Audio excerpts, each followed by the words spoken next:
Hello everybody, this is your physics class of class 11th. Now at this time we are going to deal with our 9th lecture. तो जैसा कि आप सभी जानते हो last lecture में हम न्यूमेरिकल्स की बात कर रहे थे. उसी का एक और इम्पॉर्टेंट न्यूमेरिकल मैं यहाँ पर आपको दिखाऊंगा. इसके बाद हम अगले नेक्स्ट टॉपिक पे बढ़ेंगे. तो आप अपने स्क्रीन पे देख पा रहे होंगे the sun's angular diameter is measure to be 1920 second. देखिए डबल डैश का मतलब सेकेंड है, ये पहले भी मैंने आपको बताया था. तो जो एंगुलर डिस्प्लेसमेंट सन का आपको सेकेंड के फॉर्म में दिया हुआ है और the distance of the sun from the earth is इतना मीटर. धरती से सन का डिस्टेंस इतना है. तो what is the diameter of the sun, तो सन का डायमीटर क्या होगा. बिल्कुल पिछले ही न्यूमेरिकल्स की तरह ये भी है. इसका फिगर हम नहीं बना रहे हैं, आप इसे खुद से एज्यूम करिए क्योंकि ये बिल्कुल ही उसी तरह का पैटर्न पे है. यहाँ पर बस मैंने उसकी वैल्यूज़ को चेंज करके सेकंड के फॉर्म में दिया है. तो न्यूमेरिकल उसी बेस का है. तो आप इसको थोड़ा सा देखिए और इसके फिगर को इमेजिन करने की कोशिश करिए. जहाँ पर आपका जो दो लाइन है वो सन के दोनों अपोजिट पॉइंट से होते हुए अर्थ पे आया हुआ है.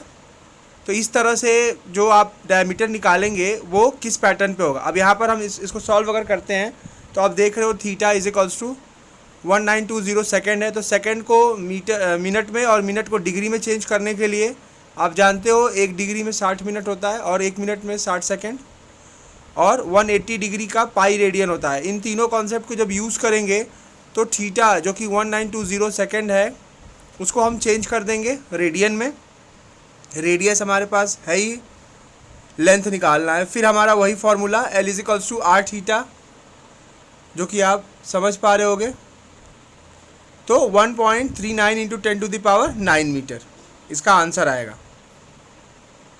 आई होप आप इसकी फिगर को अच्छे से इमेजिन कर लिए होगे. ये भी एक बहुत ही अच्छा न्यूमेरिकल था, बिल्कुल पुराने पैटर्न पे. अब हम दूसरा कॉन्सेप्ट यानी आज का इम्पॉर्टेंट टॉपिक स्टार्ट करते हैं जो कि है मास. तो आप अपने स्क्रीन पे देख पा रहे होगे मास में हमारा जो सबसे पहला इम्पॉर्टेंट कॉन्सेप्ट है वो चंद्रशेखर यूनिट है जो कि हमारे इंडियन साइंटिस्ट के थ्रू दिया हुआ है. तो 1 Chandrasekhar unit is equals to 1.4 times the mass of sun. Sun के 1.4 टाइम्स गुना भारी है. एस्ट्रोनॉमिकल चीज़ों के मेज़रमेंट के लिए इस यूनिट को चंद्रशेखर जी ने दिया था जिसका एक्चुअल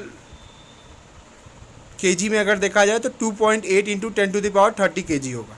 वहीं दूसरे यूनिट की हम बात करें तो मैट्रिक टन जो कि 1000 केजी होता है. तीसरा इम्पॉर्टेंट यूनिट आप सभी बहुत अच्छे से जानते हो क्विंटल जिसका होगा 100 केजी. चौथा atomic mass unit. Atomic mass unit बहुत ही ज़्यादा इम्पॉर्टेंट है. अगर इस पे हम आपको बात करें तो एटॉमिक मास यूनिट का कॉन्सेप्ट आपका एटम के लेवल पे जो सबसे छोटा मास होता है माइक्रो बेसिस पे उसके लिए इसको लिया गया है. यानी कि एक एटॉमिक मास की यूनिट 1.67 इंटू 10⁻⁻27 केजी होती है जो कि मास ऑफ प्रोटॉन के बराबर है और न्यूट्रॉन. दूसरे तौर पे देखा जाए तो इसको जो निकालने का तरीका है वो C612 कार्बन एटम का 1/12 मास है. अच्छा, कार्बन का ही 1/12 मास क्यों लिया गया है? क्योंकि हमारे आसपास के मैक्सिमम चीज़ों में कार्बन एटम एग्जिस्ट करता है ऑर्गेनिक मटेरियल्स में. और कार्बन एटम के जो मतलब अगर किसी एटम के हम स्पेसिफिक कॉन्सेप्ट की बात करें, इसको और डिटेल में आप 12th में पढ़ेंगे ही, तो वहाँ पर प्रोटॉन से ही किसी भी एटम की सारी क्वालिटी को हम एक्सप्लेन कर सकते हैं. तो प्रोटॉन के मास को ही सबसे छोटा यूनिट मास के रूप में मान के इस एटॉमिक मास यूनिट का कॉन्सेप्ट एक्सपोज दिखाया गया है, बताया गया है, ताकि इसको सही तरीके से यूज़ करके हम माइक्रो लेवल पे एटम की और भी चीज़ों को डील कर सकें. वहीं अगला हमारा जो कॉन्सेप्ट है वो पाउंड है जिसमें क्रिकेट बॉल वगैरह या WWE के वेट लिफ्टर्स का वेट आपने देखा होगा इसमें मेज़र किया जाता है और ये एक बाहर की यूनिट है. मतलब इंडिया में तो बहुत कम ही इस पर यूज़ है, ये बाहर बहुत ज़्यादा प्रचलित है। तो इसका क्या है 0.453592 kg। वहीं अगर 1 kg में बात करें तो 2.2 पाउंड इसकी वैल्यू। इसके बाद आते हैं हम टाइम के इम्पॉर्टेंट मेज़रमेंट पे। तो टाइम का जो मेज़रमेंट है, ईयर आप सभी जानते हो ईयर क्या है। It is the time taken by earth to complete one revolution around the sun in its orbit. वहीं हम लूनर मंथ की बात करें तो it is the time taken by moon to complete one revolution around the earth in its orbit. Lunar month का मतलब moon का एक रिवोल्यूशन कंप्लीट करना अर्थ का, तो वो करीब करीब 27.3 डेज लग जाता है, जिसमें अगर देखा जाए तो 15 दिन मून का इंक्रीमेंट और डिक्रीमेंट होता हुआ दिखाई देता है। वहीं सोलर डे की बात करें तो it is the time taken by earth to complete one rotation about its axis with respect to sun. Sun के रिस्पेक्ट में अपने एक्सिस पे एक कंप्लीट रोटेशन करना। Since this time varies from day to day, average solar day is calculated by taking average of the duration of all the days. तो आप जानते हो कि सन जब अपने एक्सिस पे रोटेट करता है तो एक दिन एक रात यानी 24 घंटे का पैटर्न होता है। अब ये बार बार रोटेट करते हुए पूरे सन के चारों तरफ जब रिवोल्यूट करेगा तो सारे दिन के अलग अलग 365 दिन के रोटेशन का एवरेज निकालने की बात यहाँ पर की जा रही है, जो कि आपका देखा जाए तो वो एवरेज सोलर डे कहलाता है।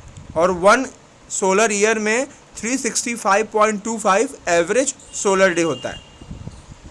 आई होप आप समझ पा रहे होगे इसको। तो ये भी एक बहुत ही इम्पॉर्टेंट कॉन्सेप्ट में से एक है। वहीं अगले हम पॉइंट की बात करें तो सेड्रियल डेज, जो कि बहुत इम्पॉर्टेंट है, इसे भी आप समझिए। तो it is the time taken by earth to complete one rotation about its axis with respect to a distant star. किसी स्टार के प्रेजेंट में को रिस्पेक्ट मान के जो रोटेशन है धरती का, वन कंप्लीट रोटेशन, ये एक एस्ट्रोनॉमिकल बेस्ड कॉन्सेप्ट है जो कि एस्ट्रोलॉजर्स वगैरह यूज़ करते हैं। तो इसमें आप बस इसके यूनिट्स को आप थोड़ा ध्यान दें। तो एक सोलर ईयर में करीब करीब 366.25 सेरेडियल डेज होता है। इसमें न्यूमेरिकल नहीं आता, लेकिन इसकी वैल्यू एग्ज़ाम में पूछी जाती है। वहीं जो सबसे ख़ास चीज़ जो क्वेश्चन आपका फ्रेम होता है वो है कि 1 सेरेडियल डेज जो होता है हमेशा लेस होता है सोलर डेज। तो ये क्वेश्चन कई बार पूछा गया है, इस पॉइंट्स को आप ध्यान रखेंगे, कंपटीशन में भी ये बात पूछी जाती है। अगले टॉपिक पे आते हैं हम। तो ये कुछ इम्पॉर्टेंट पावर यूनिट्स हैं जो कि बहुत ही ज़्यादा इम्पॉर्टेंट हैं, इनको आपको याद रखना है, न्यूमेरिकल्स में बहुत ही ज़्यादा हेल्पफुल होगा। तो 1 एक्सा जिसे हम कैपिटल ई से सिंबल है इसका रिप्रेजेंट करते हैं, वो 10⁻18 मीटर होता है। वहीं 1 पेटा की बात करें तो पी से रिप्रेजेंट करते हैं 10⁻15 मीटर होता है। 1 टेरा का 10⁻12 मीटर होता है, टी से रिप्रेजेंट करते हैं, एम मीटर है, आप समझ पा रहे होंगे बड़े बड़े यूनिट्स के लिए। वहीं 1 गीगा का 10⁻9 मीटर होता है, 1 किलो का 10⁻3 मीटर, 1 मेगा का कैपिटल एम से रिप्रेजेंट करते हैं 10⁻6 मीटर, 1 हेक्टो का स्मॉल एच से रिप्रेजेंट करेंगे 10⁻2 मीटर, 1 डेका का 10⁻1 मीटर।